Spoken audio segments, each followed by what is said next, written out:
Good morning students, welcome to our B Ed online class. आज की कक्षा में जैसा कि हम लोग पढ़ रहे हैं विज्ञान शिक्षण विधियां में भाग एक पार्ट फर्स्ट में। पिछली कक्षा में हम लोगों ने लेक्चर मेथड पढ़ा था, दैट मीन्स व्याख्यान विधि पढ़ी थी। उसी के तहत आगे हम पढ़ेंगे आज डिस्कशन मेथड, दैट मीन्स विवेचना विधि या विवेचन विधि। प्रभावी विज्ञान शिक्षण में छात्रों को सक्रियता एवं सहभागिता आवश्यक है, मतलब इंटरेस्ट दिखाने के लिए। विवेचन विधि में छात्रों को चिंतन, क्रिया एवं सहभागिता का अवसर मिलता है। विज्ञान शिक्षक को एक जिज्ञासु अन्वेषणकर्ता का व्यवहार अपनाना होगा और विवेचना का मार्गदर्शन करने के लिए उसे प्रयास करना होगा। विवेचन विधि का अर्थ एवं मूल धारणा है, meaning and basic assumptions of discussion method. विवेचन विधि में एक छोटा समूह एकत्रित होता है जिसमें एक दूसरे से वार्तालाप द्वारा, ये अमौखिक प्रविधियों द्वारा तथा बोलकर अनुदेशात्मक उद्देश्यों की प्राप्ति की जाती है। इस प्रक्रिया में विवेचन एक छोटे समूह में होता है जिसमें शिक्षक नेतृत्व करता है और छात्र आपस में सहभागिता करते हैं तथा संचालन में सहायक होते हैं। विवेचन विधि एक पारस्परिक प्रविधि है, आपस में करने वाली विधि है।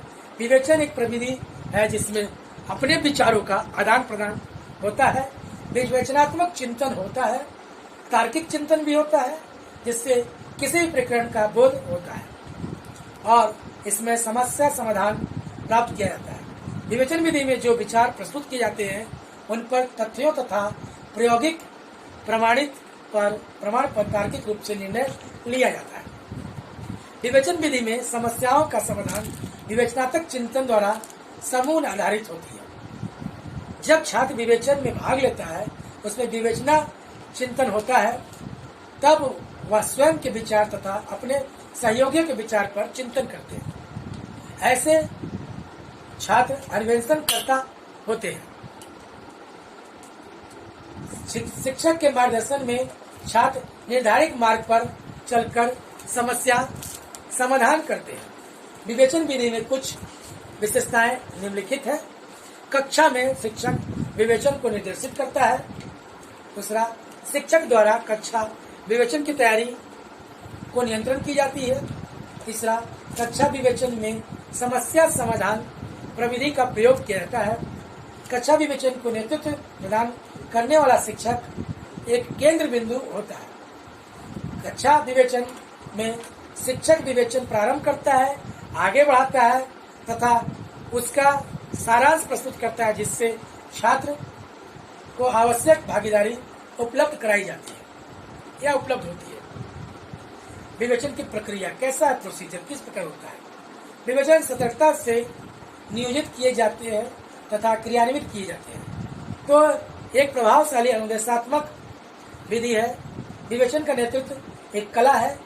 प्रत्येक विवेचन विवेचनात्मक चिंतन के विकास में सहायक होता है। एक शिक्षक को विवेचना विधि के प्रयोग के लिए निम्न बिंदुओं पर बल देना चाहिए। पहला, समस्या प्रस्तुत करना।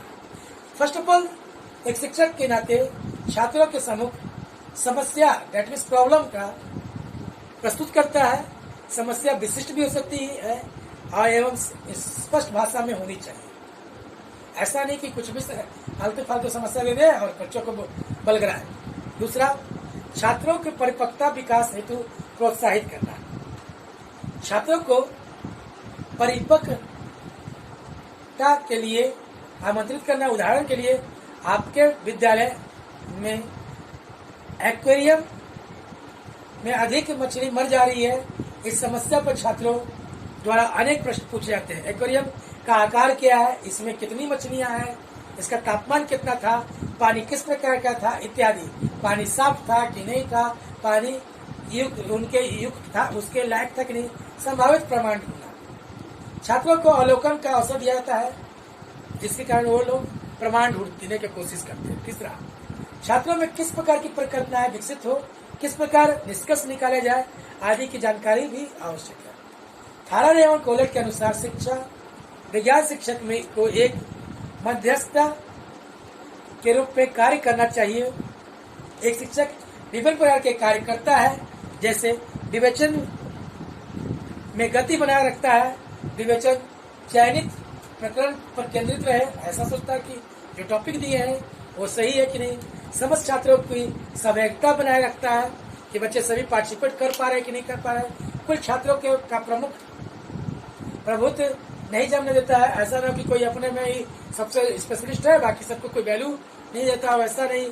छात्रों के सहयोग को सराहता है, वांछनीय सुझावों को रखता है, अवांछनीय सुझावों को दूर रखता है, समय समय पर सारांश प्रस्तुत करता है, संगत निष्कर्ष निकालने में सहायता प्रदान करता है। जब छात्रों में रुचि कम होती है तो विवेचन समाप्त करने का प्रयास करता है। कोलट, कालेट एंड चिपेटा ने 1984 में विवेचना विधि की सफलता शिक्षक एवं छात्रों की लचीलापन होना चाहिए, भौतिक सुविधाएं एवं विवेचन का प्रभावी होना चाहिए। विवेचन प्रदर्शन द्वारा भी संभव है, विवेचन खोज आधारित हो सकता है, विवेचन एक संप्रत्यय आधारित भी हो सकता है, फिल्म पर संभव है। किसी भी विधि का प्रयोग प्रकरण आवश्यकता पर आधारित होना चाहिए। विवेचन आदि इत्यादि यदि खोज विधि पर आधारित है तो निम्नलिखित सोपान काम में लाना चाहिए, स्टेप होना चाहिए। विवेचन के उद्देश्य निर्धारित किए जाने चाहिए, छात्रों को समस्या स्पष्ट की जाए, छात्रों को प्रश्नों द्वारा सही दिशा में विवेचन हेतु संचालित किया जाए,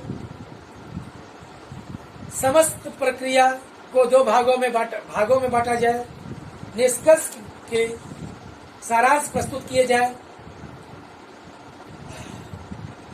और विवेचन समूह गतिशीलता, डिस्कशन ग्रुप डायनेमिक, कक्षा विवेचन शिक्षक द्वारा आयोजित किया जाए, जिससे नेतृत्व के कारण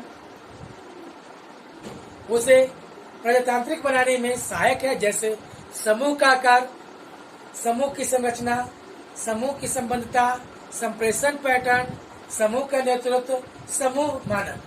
विवेचन विधि के क्या लाभ है? What are the advantage of discussion method? विवेचन विधि छात्रों की भागीदारिता को प्रोत्साहित करता है।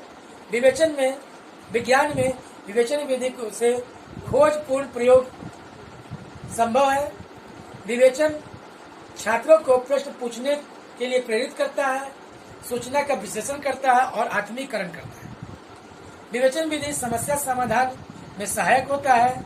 विवेचन विधि आलोचनात्मक चिंतन में सहायक है, क्योंकि सब एक दूसरे पे दोष प्रतिदोष शब्दों का खेल खेलते हैं, एक कोई अच्छा बोलता है, कोई बुरा बोलता है। यह विधि प्रजातांत्रिक मूल्यों को विकसित करती है। विवेचन संप्रेषण योग्यता विकसित करती है। विवेचन निर्णय लेने की योग्यता विकसित करती है। विवेचन द्वारा विज्ञान के महत्वपूर्ण सामाजिक प्रकरणों पर परिचर्चा की जा सकती है। विवेचन छात्रों को स्वतंत्र विचारक बनाता है। विवेचन विधि की कुछ सीमाएं हैं। विवेचन विधि में छात्रों को प्रायोगिक कार्य का अवसर नहीं मिलता है। विवेचन विधि में सतर्क नियोजन आवश्यक है। एक सामान्य विज्ञान शिक्षक और उसका अप्रभावी नेतृत्व विवेचन विधि को अप्रभावी बनाता है, या कह सकते हैं उसको खराब कर देता है। अगली कक्षा में हम लोग इसी के आगे प्रदर्शन विधि को पढ़ेंगे।